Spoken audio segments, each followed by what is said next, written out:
किसी ने पूछा है कि ब्रह्मचर्य क्या है और क्या यह जीवन में जरूरी है, और जो लोग ब्रह्मचर्य जीवन नहीं जीते क्या वह नरक में जाते हैं, और जो ब्रह्मचर्य जीवन जीते हैं क्या वह मोक्ष की ओर जाते हैं।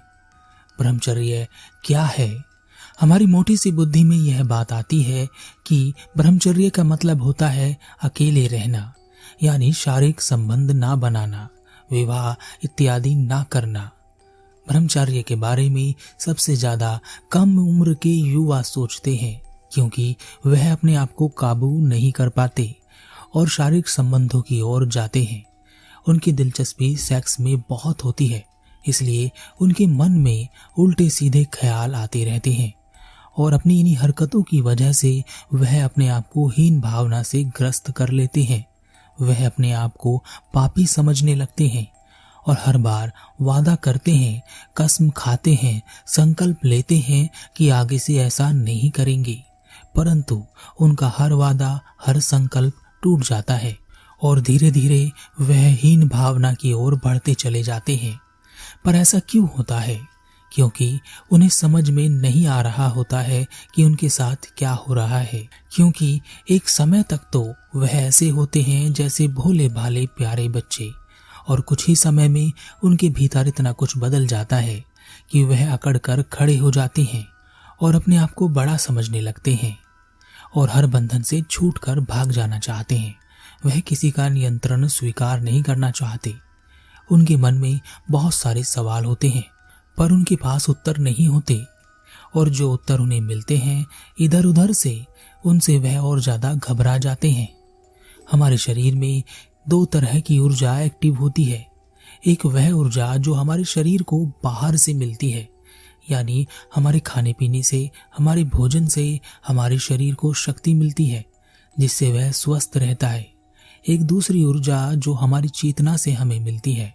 हमारी चेतना इस ब्रह्मांड से लगातार ऊर्जा प्राप्त करती रहती है, परंतु हमें ऊर्जा उतनी ही मिलती है जितने की आवश्यकता होती है। सबको बराबर नहीं मिलती, आवश्यकता अनुसार मिलती है, और हमें कितनी आवश्यकता है यह हमारा अंतर्मन जानता है। एक मजदूर व्यक्ति कड़ी धूप में बोझा उठाकर 3-4 मंजिल पर ले जाता है या उतार कर लाता है। दिन भर में वह ऐसा ही बार बार करता रहता है। दाल रोटी खाकर भी वह इतना काम कर लेता है, जबकि कुछ लोग हेल्दी फूड खाकर, विटामिन की गोलियां खाकर, अपनी हेल्थ का बहुत ध्यान रखने के बाद भी एसी जैसे कमरे में दिन भर में उन्हें घुटन होने लगती है। उन्हें लगता है कि उन्होंने बहुत काम कर लिया और वह थक जाते हैं, और अगर इन्हीं हेल्दी लोगों से दिन भर मजदूर वाला काम करा लिया जाए तो वह शाम तक अस्पताल में भर्ती हो जाएंगे। तो हमारी चेतना को आवश्यकता अनुसार ऊर्जा मिलती रहती है, और आप अपनी आवश्यकता एकदम से नहीं बढ़ा सकते। आपकी आवश्यकता आपके अंतर्मन में बैठ जानी चाहिए, और यह धीरे धीरे बैठती है और धीरे धीरे आपको अधिक ऊर्जा मिलती है। परंतु कभी कभी ऊर्जा आपको एकदम से भी मिल जाती है, पर उस बात के लिए मिलती है जो बात आपके अंतर्मन में बैठी हो। जैसे जब आप डर जाते हैं, आप अधिक तेज और शक्तिशाली हो जाते हैं। आप तेजी से भाग सकते हैं, भले ही आपके पैरों में कितना भी दर्द हो। आप लड़ सकते हैं, भले ही आपको लड़ना ना आता हो। ब्रह्मचर्य का पालन करने से क्या होता है? ब्रह्मचर्य का पालन कोई मनुष्य 2 प्रकार से कर सकता है, एक शारीरिक स्तर पर, दूसरा मानसिक स्तर पर। शारीरिक स्तर पर जिस ब्रह्मचर्य का पालन लोग करते हैं उसका कोई फायदा नहीं होता, क्योंकि शरीर से तो वह कुछ नहीं करते, परंतु उनका मन काम वासना में अटका रहता है, और एक ना एक दिन उनके द्वारा लिया गया शारीरिक ब्रह्मचर्य टूट ही जाता है, क्योंकि मनुष्य वही होता है जहां उसका मन होता है। इस प्रकार के मनुष्य को ब्रह्मांड से कोई अतिरिक्त ऊर्जा प्राप्त नहीं होती, बल्कि जो ऊर्जा उन्हें मिलती है उसको जबरदस्ती रोकने के कारण उनके भीतर ऊर्जा इकट्ठी होती रहती है, और इस ऊर्जा को नियंत्रित करने के लिए भी मन चाहिए, पर मन तो कहीं और लगा हुआ होता है। ऐसे में यह ऊर्जा बाहर निकलने की कोशिश करती है, और इसे 2 ही मार्ग समझ में आते हैं। पहला क्रोध, दूसरा काम वासना। काम वासना पर जबरदस्ती नियंत्रण करने पर यह ऊर्जा क्रोध के रूप में बाहर निकलती है। ऐसे व्यक्ति शांत नजर नहीं आते। मानसिक स्तर पर जो ब्रह्मचर्य का पालन करता है, अर्थात जिसके मन की गहराइयों में ब्रह्मचर्य बैठ गया है, उसे शरीर की भूख को नियंत्रित करने के लिए ऊर्जा की आवश्यकता पड़ती है और यह अतिरिक्त ऊर्जा उसकी चेतना को ब्रह्मांड से मिलती है। यह अतिरिक्त ऊर्जा उस व्यक्ति के शरीर में संकल्प बन जाती है और संकल्प इच्छा बन जाती है और इच्छा सोच बन जाती है और जैसी हमारी सोच होती है हम वैसे ही हो जाते हैं। मन के स्तर पर ब्रह्मचर्य का पालन करने से शारीरिक स्तर पर ब्रह्मचर्य का पालन अपने आप होने लगता है। इसमें कोई जबरदस्ती या कोई खींच खिंचाव नहीं होता। पर सवाल उठता है कि ब्रह्मचर्य का पालन करने की आवश्यकता क्यों है और क्या यह जरूरी है? मनुष्य के शरीर में ऊर्जा दो भागों में बह सकती है। बाय डिफॉल्ट शरीर की ऊर्जा नीचे की ओर बहती है। ऊर्जा नीचे की ओर बहने के कारण ही हम काम वासना में लगे रहते हैं। नीचे की ओर हमें मिलते हैं कामना, वासना, इच्छाएं, लालच, स्वार्थ भरा प्रेम, अहंकार, डर, क्रोध, ईर्ष्या, अनिश्चितता, प्रश्नों के हजारों ढेर, पर उत्तर एक भी नहीं। प्रकृति ने ऐसा ही निश्चित किया है कि आप इसी प्रकार जिए।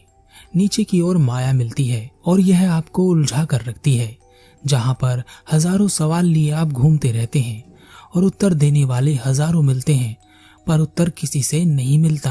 परंतु प्रकृति ने जो हमें नीचे की ओर बहने पर यह सब चीजें दी हैं, यह व्यर्थ नहीं है।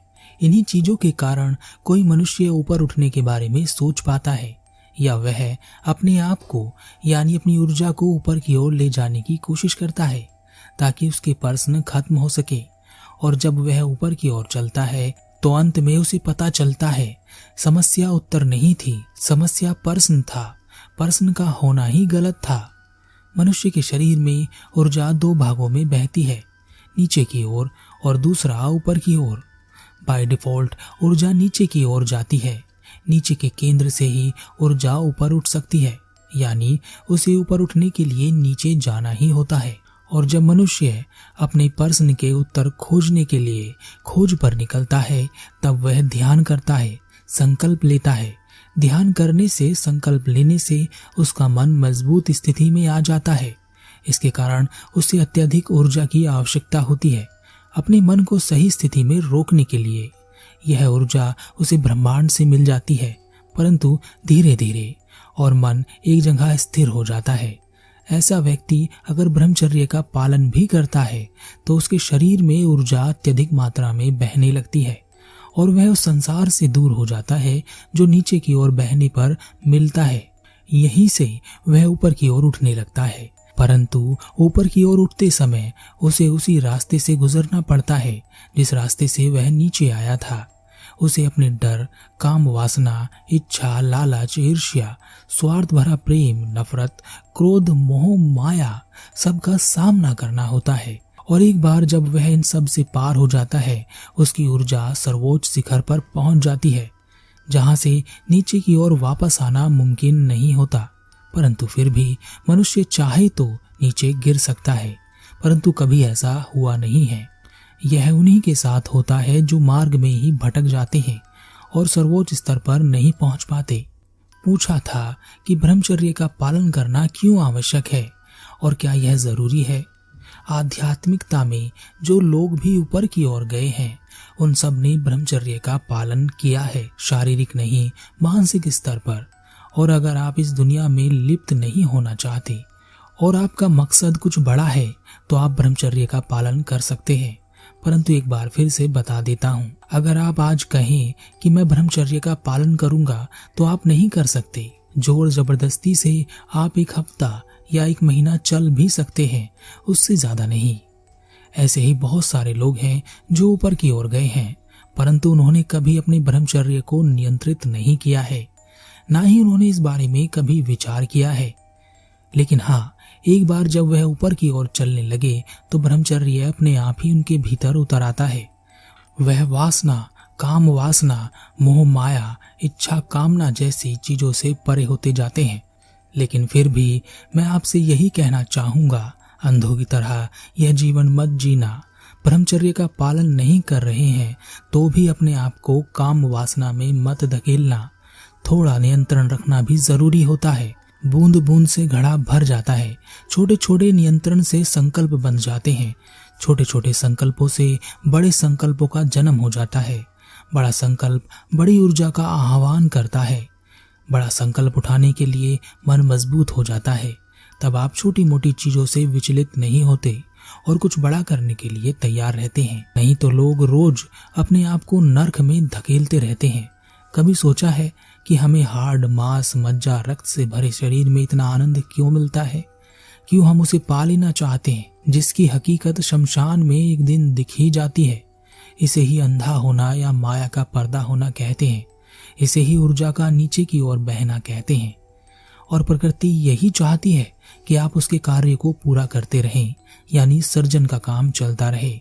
इसके लिए आपका यहाँ उलझे रहना आवश्यक है। फिर भी उसने आपके लिए एक रास्ता खुला छोड़ दिया है, पर इसके दरवाजे खुले होने के बाद भी आपको बंद ही नजर आएंगे जब तक आप वहां पहला कदम नहीं रखेंगे।